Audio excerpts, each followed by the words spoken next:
ဒုက္ခတောမောဇနထာယဣမံပပရိဝါရံကတိနာစီဝရေနကတိနာအထရထအရှင်ဘုရားအလုံးစုံသောတန်ခရာဝိစင်ရဲ့အပေါင်းမှာဖျောက်ပါရခြင်းအကျိုးမှာ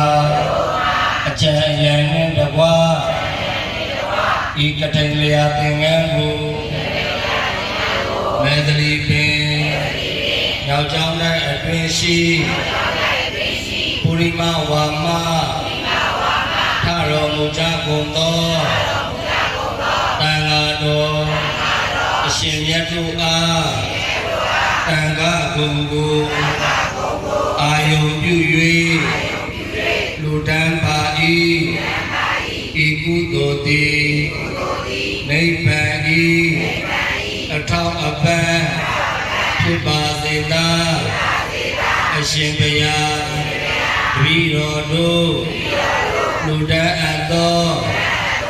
ဤကတိလျာသင်္ကန်းဖြင့်ကထိန်ကိုခင်းတော်မူပါ